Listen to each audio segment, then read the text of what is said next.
voice of Minnesota. No matter if you're eating out or cooking something at home, eatlocalminnesota.com has you covered with a list of locally owned restaurants and food purveyors. Locally owned Vinaigrette has been offering the finest olive oil and vinegar since 2009. Reintroduce yourself to all the many flavors by tasting before you buy. From darker white balsamic to cold-pressed extra virgin olive oil from all over the world, there is something for everyone. Vinaigrette, located at 50th and Xerxes in Minneapolis, or at vinaigrettemn.com. The Park Tavern is your go-to destination for fun. Enjoy the fantastic food like their pizzas, burgers, and sandwiches, the best bowling in Minnesota, their wildly popular outdoor patio, great drink specials, all the big games on their numerous screens, and it's the perfect place for your next private event, even large gatherings for over 200. The Park Tavern is your go-to destination for everyone. Have fun at the Park Tavern, Louisiana Avenue, north of Highway 7 in St. Louis Park. With a look at your AM 950 weather, I'm Patrick Lilia. Partly cloudy tonight with a low of 66, then hot sunshine Friday with a high of 91. Fill the hot summer nights with the hottest music in the Twin Cities at Crooner Supper Club in Fridley. Crooners is located just north of I-694 off Highway 65. View their schedules and food menus at croonersloungemn.com. Portions of the following program may be pre-recorded. The views expressed and the opinions given by the individual host, guest, random reptoid, or chupacabra may not necessarily reflect those of AM 950 Radio, its affiliates, or its sponsors. Now, it's time to step into the unknown.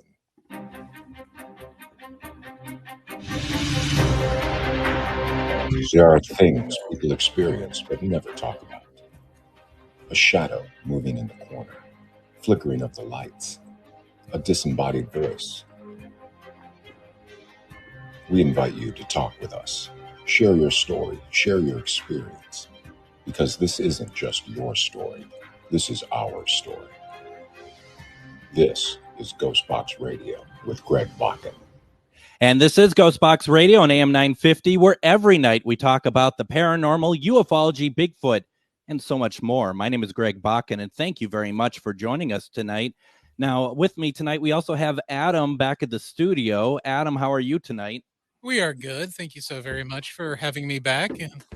Wasn't sure if I was let go. Yeah.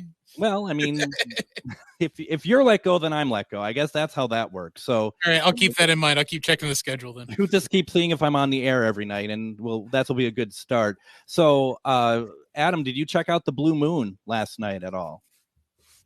No, I did not, actually. I did not make it outside after the sun went down at all, now that I think about it. I did not. Well, and fair enough. I mean, it's one of those things, too, that I see all over Facebook and everything, and then it's like, oh, I forgot to go out. But I did go last night during my nightly trip to Quick Trip to enlarge my body further. I went out there and I did stick out there for a while, both physically and metaphysically, looking at the moon, and it was pretty beautiful. It wasn't blue for me. Maybe it was blue for everyone else watching, I don't know, but it was still very beautiful. And if you do the stuff with, like, if you have crystals and stuff, it's a good time to put that stuff out there to charge. If you have a pendulum, put it out there to charge. So yeah, no, that was a really cool to see last night. You missed out, quite frankly. Yeah, what I'm waiting on are the nice blood harvest moons that usually show up late September and October. Those are my favorite ones to actually check out. I will sit outside forever and just watch the moon go over. That's very true too. Yeah, no, that'll be good as well. So, Adam, tonight I'm very excited. I'm very excited for our guest tonight.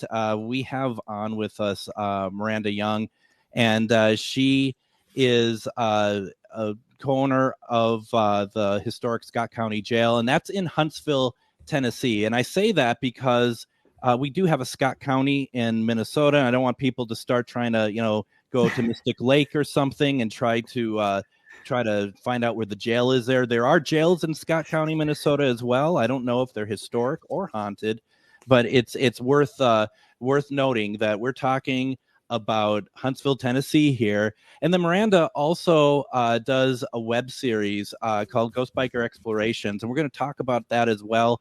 Let alone all that. Miranda's very creative. She is an artist. She's a professional photographer. There is a lot to talk about tonight. And I am very, very excited that she is joining us. Miranda, welcome to Ghostbox Radio. Hey, thanks, Greg. I've been so excited about coming on, and I appreciate you having me.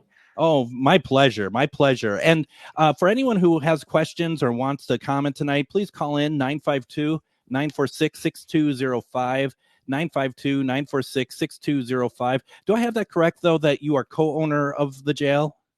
Yes, I'm co-owner of the business, the True Crime Museum and the Paranormal Research Center here. We actually lease the building from the town of Huntsville. And you're in the jail right now? I am. I'm sitting here in the booking room of the historic Scott County Jail. Wow. So you're in there, and it is a place that has a lot of activity. When you get in there, does stuff start up right away?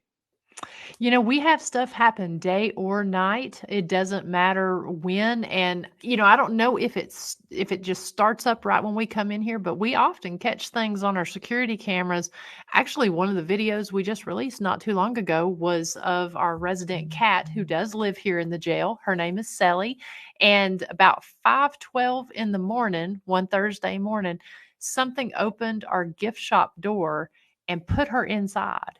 And the gift shop is in one of the former cells. And so it was more of a dorm style type cell that has a big metal door on it. I mean, she's probably a little 12-pound cat.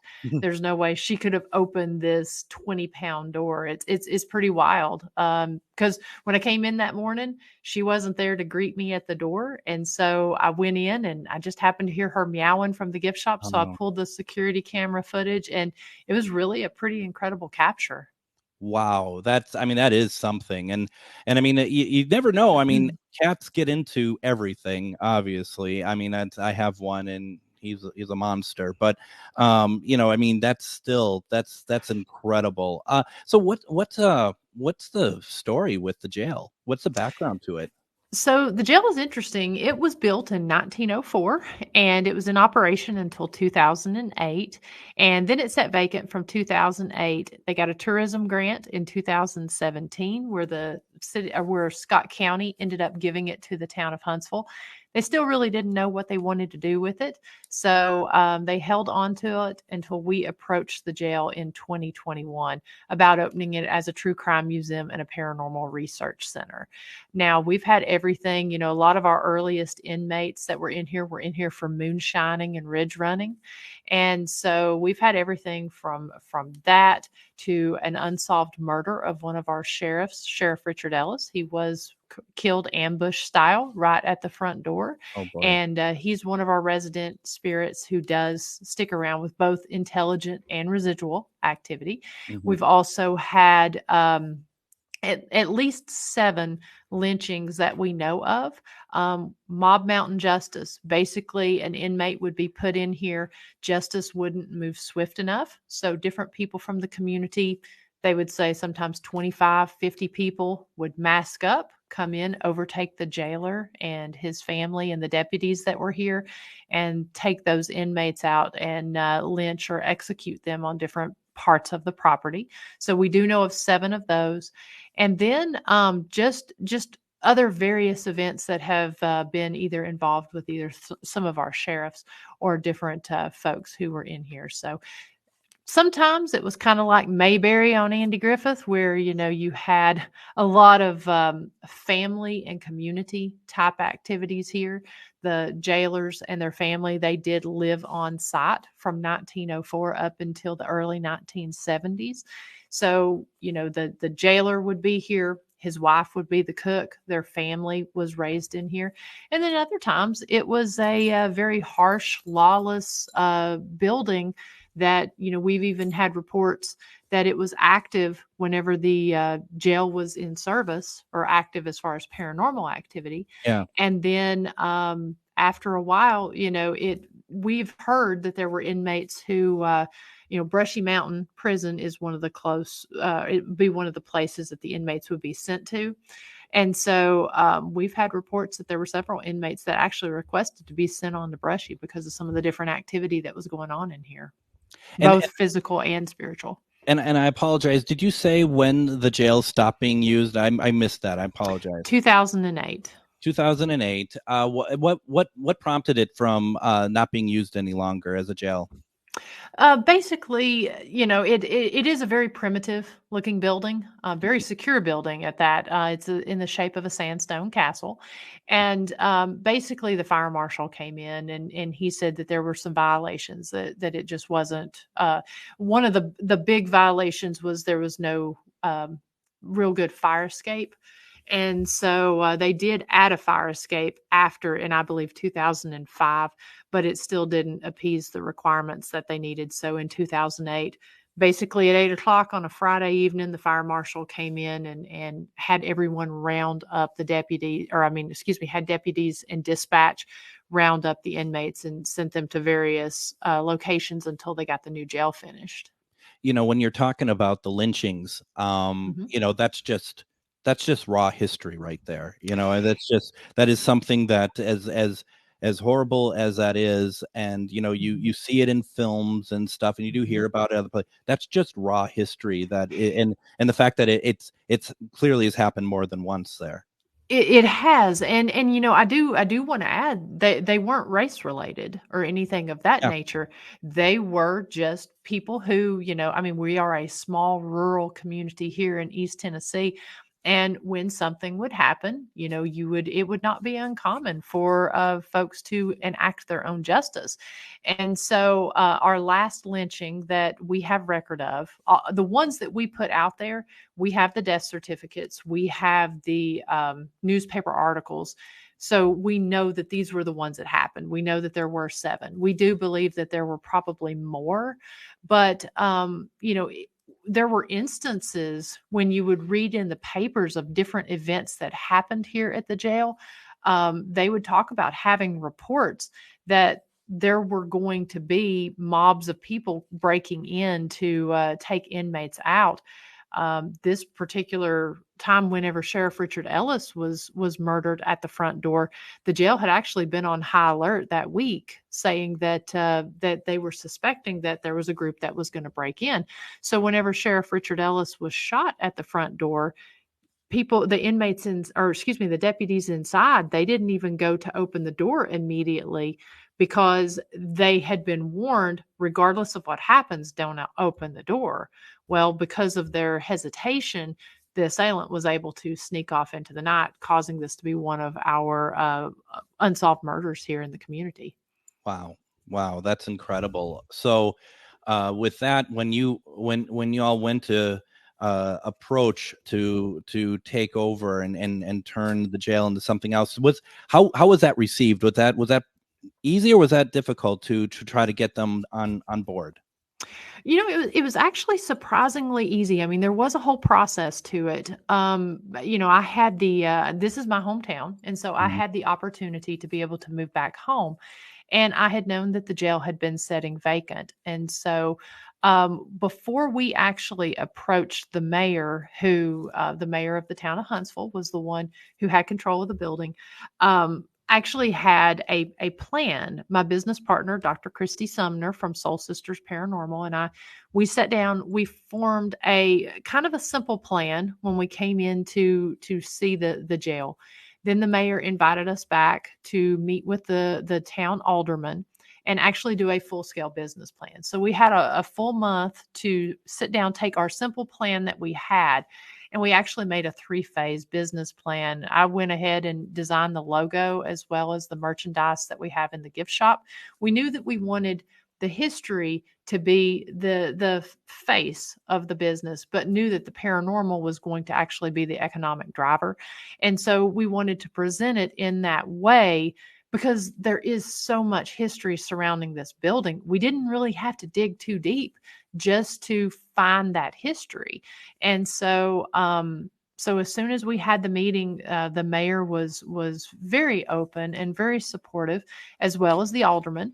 We did, in one instance with one of the aldermen, have to explain a little bit more about the paranormal side of things. Being here in East Tennessee, in a very rural community, it's not something that is as open in some areas. Sure. Yep. But we, at this point in time, we've been open for it'll be 2 years on September 4th, and so we've had over 125 teams here in the community. They love following the teams that come in and investigate, and so we really put it out there when the teams come, and they were, it's hard, kind of hard to believe that we're sitting here and that it's been as successful as it's been. It is it's crazy that it is coming up on the anniversary on Monday.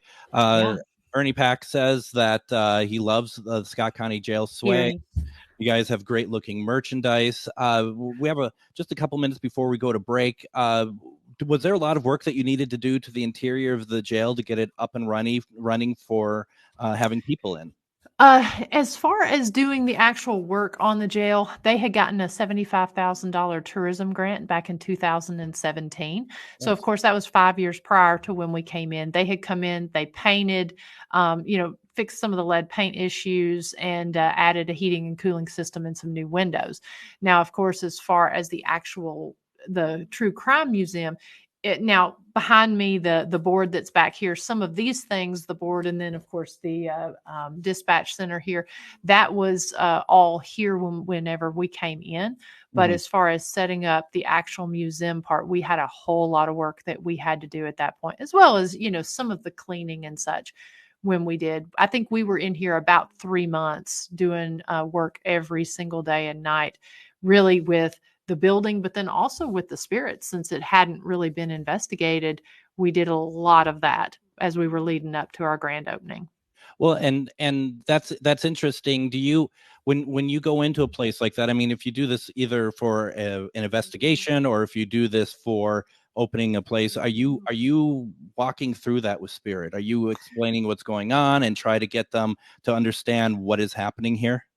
I am. So I first investigated the building in 2014, so I knew it was active. Yeah. But when I came in, we spent a lot of time sitting down, explaining what we were doing, who we are, and what the intentions were, and then really just trying to get to know the spirits. I mean, at this point, we were able to really figure out, certain areas where music is good, the type of music they like.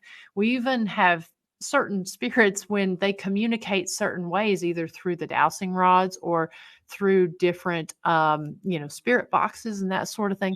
We've got to the point we know who we're talking to because they have a certain way of communicating. And I throw that back to the time that we spent on the front end. I would say it was probably really 2 months before we did actual investigations, because we were sitting there really just having communication and not doing a lot of investigation, but just letting them know about us and trying to learn about them. Fantastic. Let's do this. Let's take our first break. We have Miranda Young with us. We are talking about the historic Scott County Jail in Huntsville, Tennessee.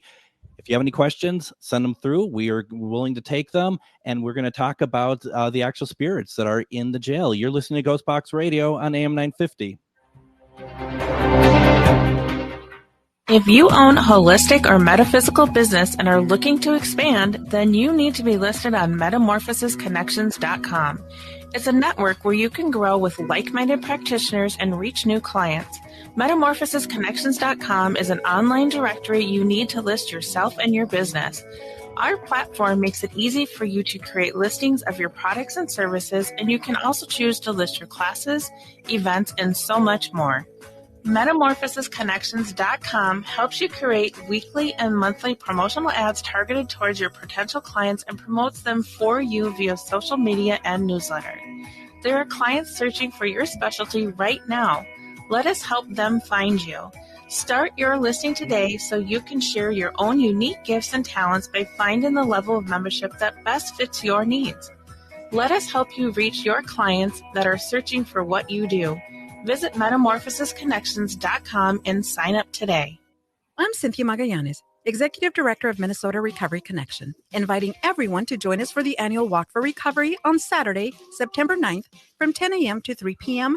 at the Minnesota State Capitol grounds. Minnesota Recovery Connections Walk for Recovery, presented by New Way Alliance, will be bigger and better than ever in 2023.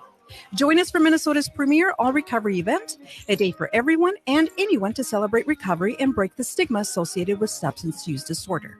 Sign up today. Registration is free. You can also take this opportunity to invest in recovery and donate to the walk.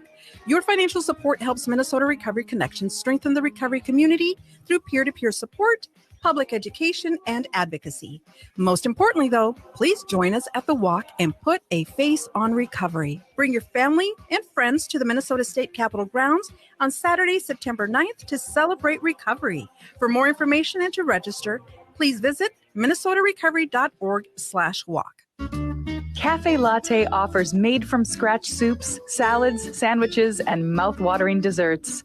So come check out their pizza and wine bar, or get a treat from the bakery made fresh daily. Plus, you can still do online ordering and takeout, along with gift cards. Just go to cafelatte.com and choose from their ever-changing selection of award-winning salads, sandwiches, and soups. Cafe Latte is located off Victoria and Grand and online at cafelatte.com.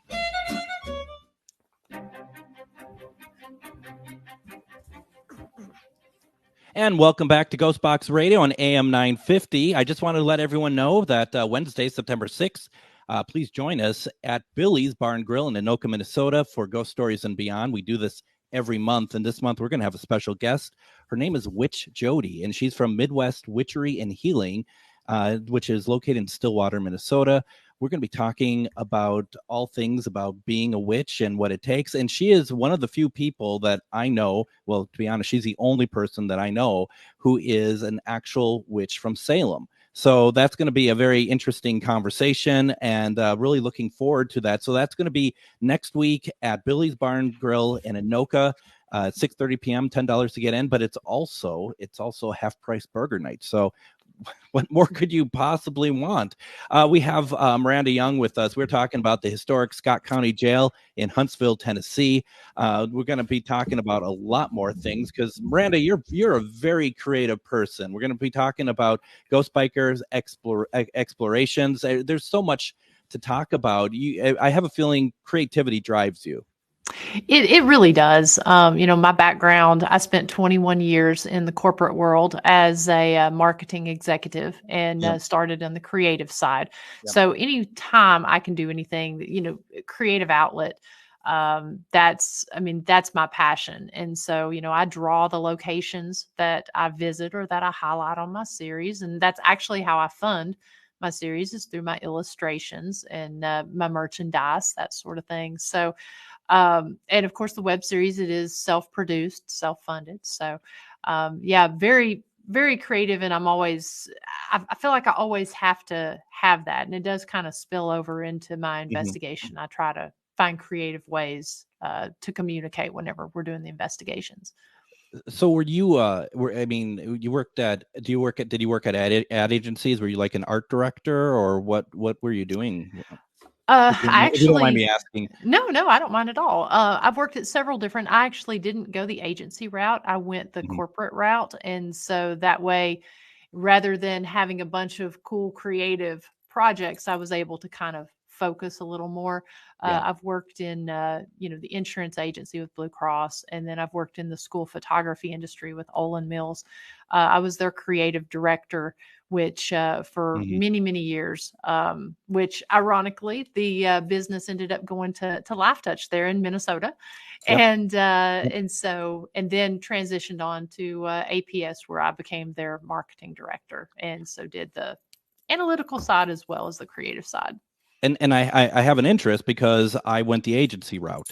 And so I worked at such agency as Fallon Worldwide. I worked at Carmichael Lynch for a number of years, but I also did corporate as well. I worked at Best Buy for a number of years as well. And I didn't do the creative. I did production. So I was a post-production producer. I was a producer, an agency producer. So there was, it's just interesting. I always love running into people who've worked the agency and that we survived. I think that's even the bigger thing. And what I find also really funny about that too is the idea that at least for me, maybe not for you, but Mhm. when you join an agency, you generally never quit on your own. They normally they kick you out. And it's interesting because because I went to school near Nashville, there in Murfreesboro, and I knew right at that point in time when I was graduating, because I went with I majored in journalism and advertising, Yep. and did a double minor in art and psychology, Mhm. and I knew I wanted to go that creative route. And I thought I wanted to go that agency route because, the big three cities there with, I believe it was they're in Minnesota, New York, and Mhm. Chicago, I believe at the time when I graduated. I really wanted to hit one of the big agencies, but then ended up starting smaller and going corporate. And the more I did, I really liked the opportunity to get in and really know rather than getting to do the fun and broad scope of the creative side. I felt like I really got to kind of drill down and get to really get invested in my product, I guess. Absolutely. We are Yeah. talking with Miranda Young. We're talking tonight about the historic Scott County Jail in Huntsville, Tennessee. So folks in Minnesota listening, don't go to Scott County and trying to find this jail. You're not going to find it. But there has to be something in Minnesota that's somewhat of an equivalent. But we got a caller that did not want to go on the air. And the message that they wanted to pass along to you was if they want to know if the jail museum items might have brought in other ghosts than the ones that were actually there. That's a good question, and thank you, caller. I've found that, I mean, it's always a possibility because we have so many artifacts in here, and in fact, we found contraband and artifacts No. that was in here, when the jail was in use.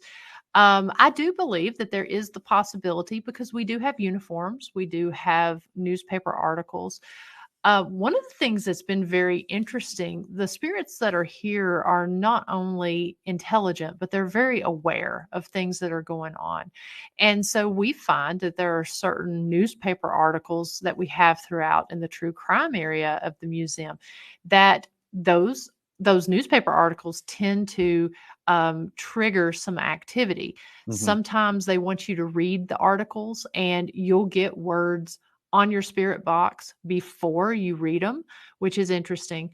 There's also one area that if we're talking about a specific lady that's in the article, we have gotten some really interesting disembodied voices that have said, I knew her, or, different things that kind of happen when you look at those articles. So I do believe that some of the artifacts and some of the articles may not necessarily have brought in activity that wasn't here, but at least triggered and brought about different types of activity within the jail.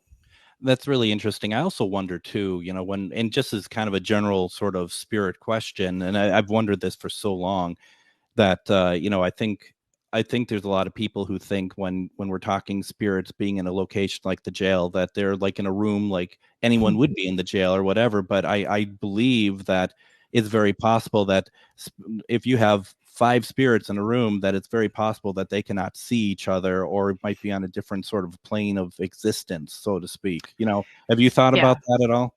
We've had some different instances that we have spirits that have interacted together that have been from different time frames, Mhm. but we also tend to have more that they tend to act on a one-off sort of thing where, like you said, maybe they're not aware of what's going on. But one example that was kind of interesting, we did catch on our security cameras after, we do always have somebody on site. We're on site, but out of sight. And so after a team had investigated, the person who's working, they usually tend to kind of get things ready for the person that's coming in for the day shift. Mhm. And so I was working that night, came out of the room, heard somebody humming on the stairs. And it really kind of startled me when it happened, as it was this deep, rich male voice. Well, after I went back into the gift shop to get my stuff to leave, I grabbed my things. I called my business partner and I said, hey, when you go in tomorrow, look on the camera at this time and see if we caught that hum. Well, we didn't catch the hum, but we did catch two voices on the security camera. And one said, "There she is." And the other says, "Not so loud next time," whenever I walked into the room. So I do believe that those two spirits, one was obviously talking about me coming in. The other was telling whoever it was that was humming on the stairs not to be so loud. So I do believe that those two were at least aware of this third entity that was over on the stairs. And you sent that to me. It's and we could play the audio for it. I don't know if it translates super well onto radio, but we can certainly play it. I actually lifted the volume of it, but I mean, if you're able to hear it like with headphones and stuff, it to me it's very much exactly what you said. Should we just play it anyway and just see if people can pick up on this is the EVP that Miranda just talked about.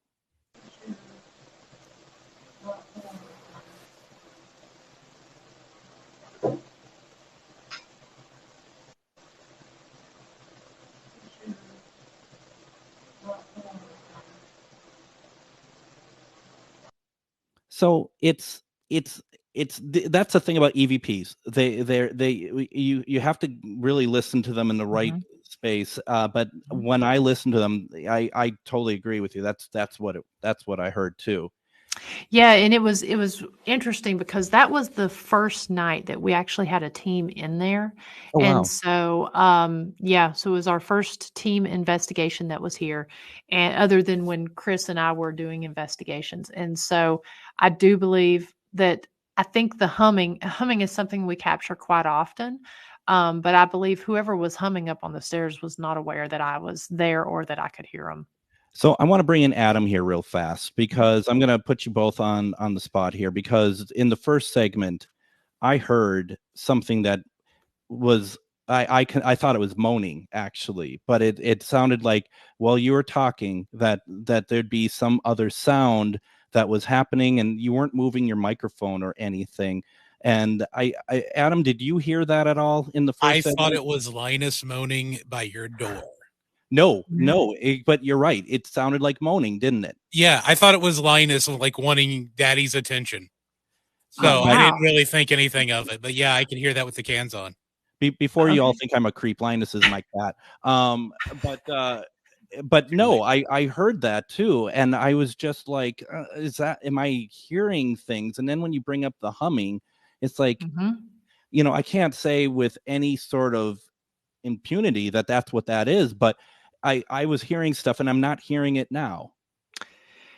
And that's a common thing. I've had stuff because we'll do a podcast, or we do a podcast here from the jail called the Jailhouse Informant.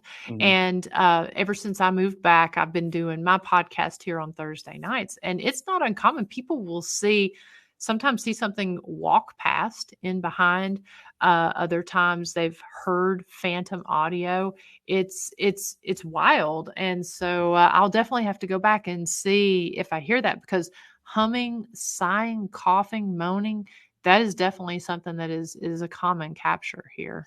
Yeah, let us know if what we're hearing, if you're just like, no, this is what this is, because you know it all well enough that, and I'm not trying to create a narrative that isn't there, but I was hearing it, and then when you brought up the humming, I'm like, I wonder, and that's why I'm glad you heard it as well, Adam. And my cat, I'm in a room that he can't get into at the moment. I'm sure he is outside the door, just like why on earth am I not part of this radio show? But that was really interesting. That's good. I was just like, what on earth is going on here? And so maybe we caught something. I don't know. That'd be really cool if we did. And of course, you're just sitting over there like, yeah, that's kind of how we roll around here at the historic Scott County Jail in Huntsville, Tennessee. So, it's funny. It's funny because, it happens day or night. And of course, people will come in during the day tours and something will crash upstairs. Inevitably, it'll sound like somebody's fighting. And people are like, is there somebody up there? And it's like, no, we're alone. And it sounds like, or if you're upstairs, especially at night and especially around the top of the hour, anywhere from about 10 till 10 after, you'll hear some of the most incredible footsteps and charging up the stairs, and you'll think somebody's there. It's really kind of creepy when it happens because you'll acknowledge it and it will still continue to go as you acknowledge it. And it's just common day or night for that stuff to happen here. And it's hard to know what's intelligent and what's residual sometimes, I'm sure, there, because it's such an active location. It is. Several spirits, one that I had mentioned earlier, Sheriff Richard Ellis, we get a lot of residual as well as intelligent activity from him, but it is kind of challenging, especially like with the footsteps. We believe the footsteps on the third floor is the jailer making his rounds. And we believe that it hits at the time that it does, because he wouldn't do it right at, say, 11 o'clock every night. He would sometimes stagger at 10 till, sometimes 10 after, so to come up and kind of catch if something was going on. So it'd be a little unexpected. Sometimes, even though that appears to be residual, there's times that you'll be having a conversation or you'll call out to someone to come check on an inmate in a certain area, or, for med pass or what have you. And they'll intelligently respond with a residual response, if that makes sense. Now, the sheriff is the one that was killed in the doorway. Yes. Do you feel that his spirit is at unrest, or do you not get anything like that at all from what you're picking up in the jail? I don't believe it to be unrest. A lot of the spirits here, we've been able to get a lot of history validated through some of the responses that we've got from our spirit communication. And with Sheriff Ellis in particular, we believe, obviously there could be that aspect of trying to find out who his murderer was, but from responses that we've got, both from psychics, from our own investigating, we believe that he's so proud of his jail and he likes the work we've done. And by the way, he was taken out, he was a Baptist preacher. He was also, he ran under the stance, this happened in 1925. He ran under the stance that he was going to abolish moonshining and make Scott County as dry as the Sahara. Oh. So he put a target on his back. Sure did. And they had even warned him that he would not survive his term. Well, they made good on it. And so we do believe that a lot of it is he's kind of here helping us, keeping some of the more ornery spirits that are here in their place and sort of watching over the way things are, at least from the intelligent side of things. Sure. And it probably is in some sense too, that he knew what he was getting into taking on the job, that it was, and if it's a case of trying to make it a dry county, whatever, it's he was doing his duty. He was doing what he firmly believed in. Absolutely. And that's why too, and he was very, very tall. He was, from all accounts, from the pictures and stuff we believe he was around 6'8". And one of the shadow figures that's captured here is between 6'8" and 7 feet and likes to hang out over by the drunk tanks. So it kind of makes sense that he would be over there by the drunk tanks, since that was something that was, that was his platform that he was running on. And, we don't, a lot of the spirits, we don't seem to feel that they're as much at unrest as that they just want to share their story and, help us with the history, or even sometimes just having conversations about everyday conversations about, what food they had to eat, what kind of music they liked. Certain spirits here tend to interact whenever we're not so much doing an interrogation style investigation, but rather cutting up with them, telling jokes, and that sort of thing. We tend to find that they're, doing, that they're more responsive in certain areas of the jail when we do that. Wow. Let's do this. Let's take another break. We are just getting into talking about the historic Scott County Jail in Huntsville, Tennessee. We're also going to talk about Ghost Biker Explorations, how to find it, how to watch it. It's a lot to talk about. If you have questions, please submit them to us as well. You're listening to Ghostbox Radio on AM 950.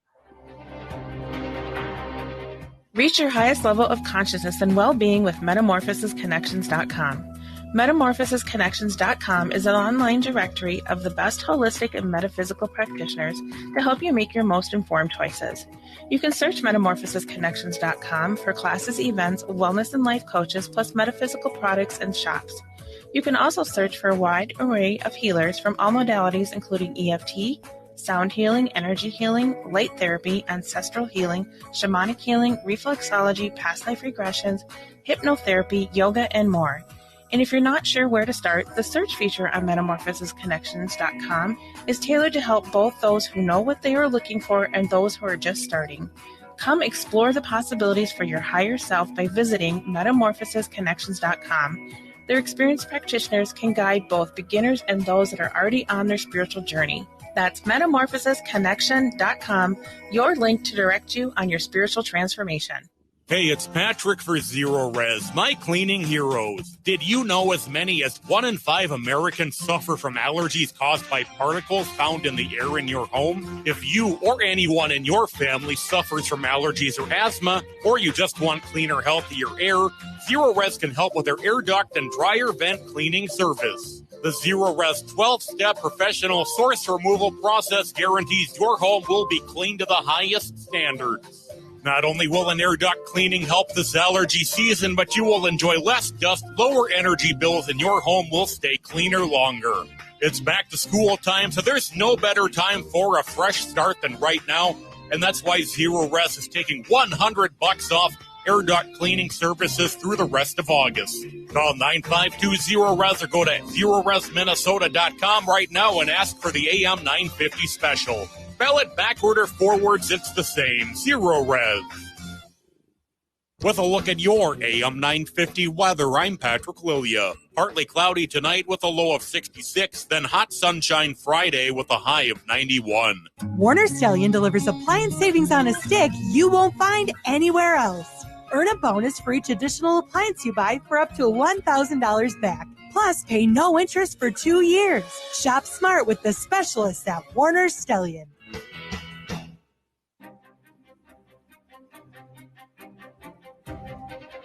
And try not to be too disappointed, as Friday and Monday, we're not going to have any new episodes of Ghostbox Radio as we are closed for the holiday weekend. So I know that some of you will be very upset about that, I'm sure. I'm sure there's weeping in the audience as we speak.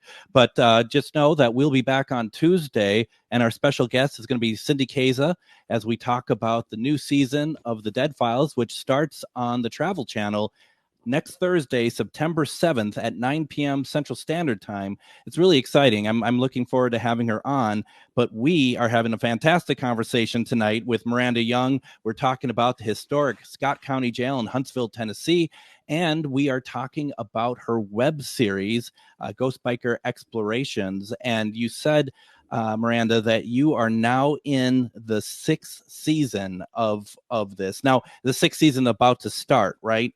Yes. So each season drops in October every Tuesday night at 9 p.m. Eastern time, and so there's typically 4 to 6 episodes each season. How long is each episode?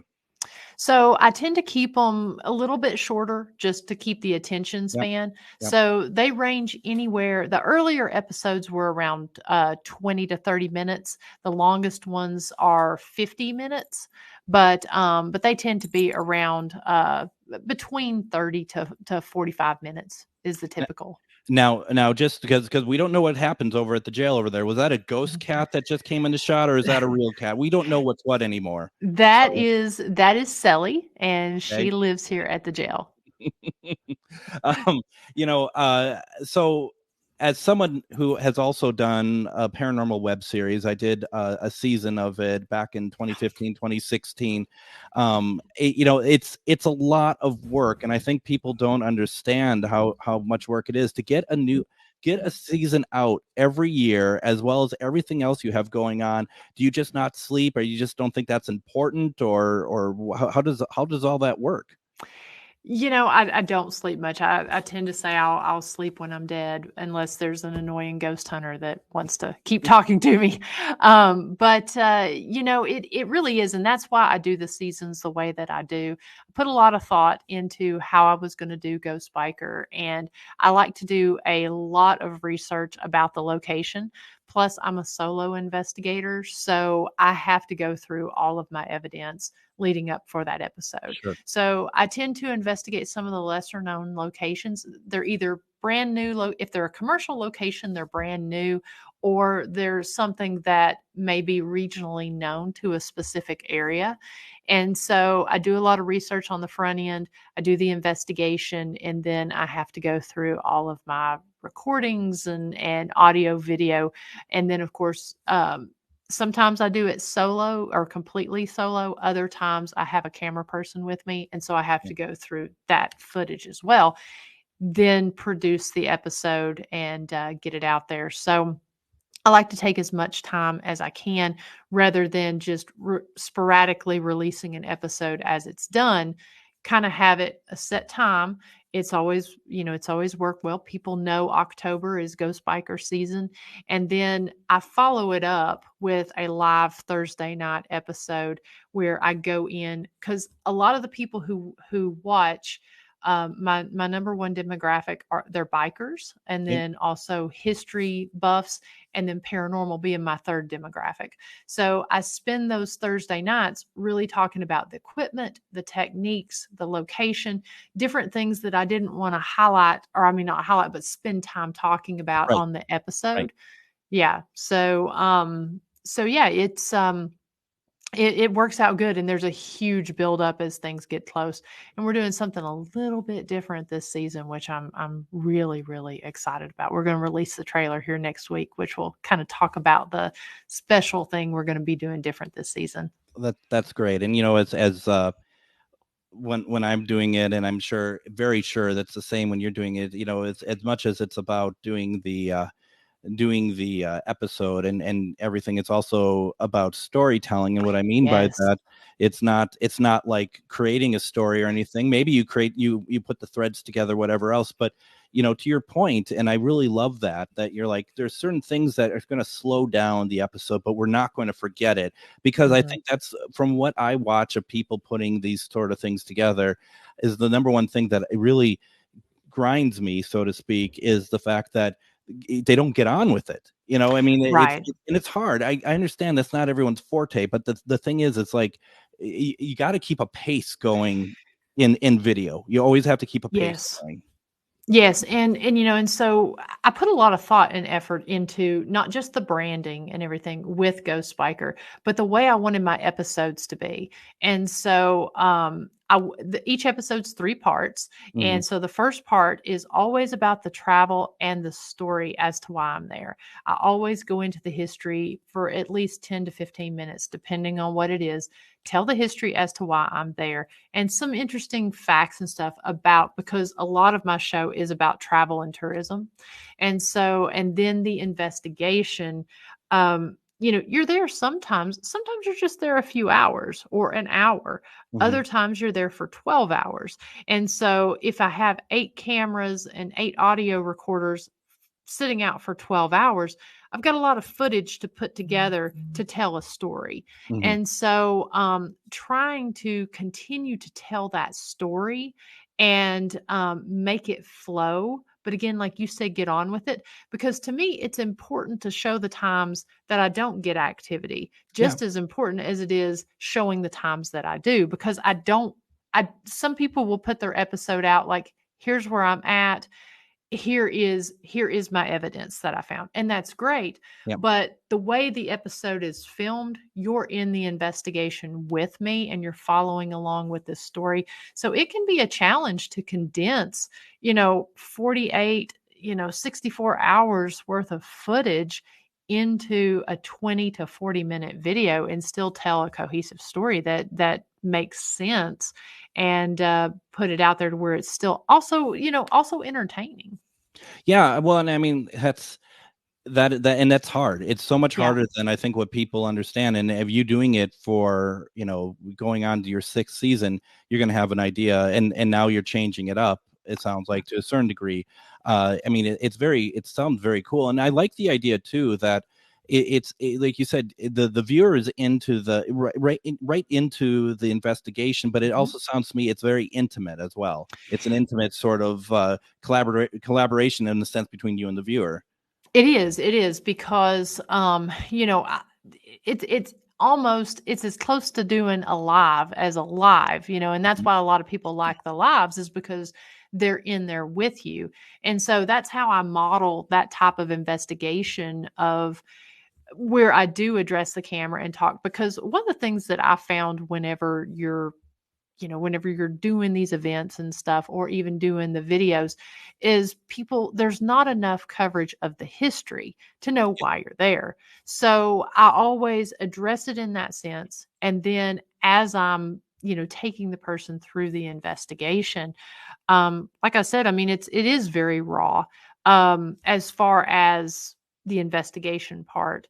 And, for me, it just sort of worked doing it that way. It took me a while to find my formula, but once I found it, it just seemed to work. Yeah, no, I mean, and that's pretty incredible. Now with the episodes that you do, I mean, when I was doing the web series, I kind of focused away from doing anything dark, or just kind of the route that I felt everybody was going, both the TV shows and people doing their own their own investigations. I have a feeling that you're probably along the same lines with that. I am. There are a couple darker episodes. I mean, I'm not gonna lie, I like a dark story. Now, I'm not talking demonic or anything like that, but I do like a dark story. But some of the best ones that I've done have been very interesting stories that, one of them, in particular that comes to mind, is the 1944 troop train accident. And, it was important to share this story and to share this history, because the history was really just memorialized on a little 8x8 sign that was on a pole. And so I shared the history. I did a slightly different investigating style. I did it during the day, and I had to use some more unconventional methods because it was an outside investigation. And then at the very end, it was important to me. I found the photos of these gentlemen that were on the troop train that wrecked, and share their picture and their name, to really kind of remind people that what we're talking to in some instances was former people, or former humans.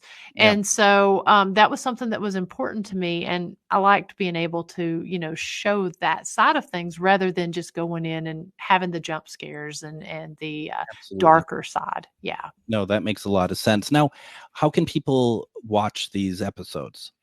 So you can go back and you can binge the last 5 seasons on the Ghost Biker Explorations Facebook page, the Ghost Biker Explorations YouTube channel, and www.ghostbikerexplorations.com. On the website, you'll be able to see my merchandise, my drawings, just really follow along with events and stuff going on. And then also on Instagram under Runaway Vixen. That's pretty cool. And so obviously that's where we're going to find the trailer when it drops next week. Yes, you will be able to see that. It's going to be blasted everywhere, but you will be able to see it on Facebook, YouTube, and on the website as well. And so those episodes, they will air live there at 9 p.m. Eastern time on all of those platforms. I bet people are excited, right? People get excited. They talk about it. It gets a buzz. I mean, that has to be very fun. I mean, it just to know that people are enjoying your work, but also that you're giving them something that they're looking forward to as well. It is. It's very humbling, for one thing, that people will spend their time and watching what I do, that they care, and that they're interested in that, and then that they even share it out. And then just the buildup. I know after I did the first season, people were like, what, I got to wait another year? And so I try to throw in live investigations and stuff. And that's why I do the live stream every week to, to keep that content and stuff coming out. But I would love to put more episodes out during the year. It's hard because I try to do them. I try to do them the way I've done it has been successful. So I try to do it that way. Well, and also there just isn't enough days in a year from all the stuff that you're doing. I mean, you need probably about 600 days for a year for all the stuff that you're working on. I mean, it's ridiculous. I mean, wow. It's really changed from going to a location owner now and doing this. It has sort of affected the way that I do the investigations, even though I'm in a location and could essentially investigate every day, Yeah. I mean, it's pretty incredible. And before I forget, because we have about a minute and a half left, I also want to let everyone know we talked a lot about the historic Scott County Jail in Huntsville, Tennessee tonight. If you want to find out more about that, go to historicscottcojail.com. If I think I have that right. Yes, and you can also, we did just expand to the historic village of Rugby, which is 20 miles from the jail. And so you can go to either the site that Greg mentioned, or just look up Historic Scott County Jail on Facebook, or just go to historyhighwayshaunts.com, and it's got links to both websites on that. My God, you have a lot of stuff going on. Dude. God. Are you human? I mean, how do you even do all of this? It's taken me for my web series, I got 4 of them out. I planned on 10. That was in 2015. I have a lot of unedited footage. I mean, this is, oh my gosh, I don't get it. All right. Well, with that being said, make sure that you check out those sites. Miranda, I want to have you back at some point. Let's talk more about the web series and stuff. And I hope you had a good time tonight. I had a blast, Greg, and thank you to all the kind comments and everyone that's tuned in over there. I've been looking and I really appreciate that, and I'm glad everyone's excited about the new season that's coming up. Absolutely, not one of them said hi to Greg, but that's okay. We're going to call it a week. We'll be back on Tuesday with Cindy Kaza. Everyone have a safe Labor Day weekend, and we'll see you Tuesday. Bye, everyone.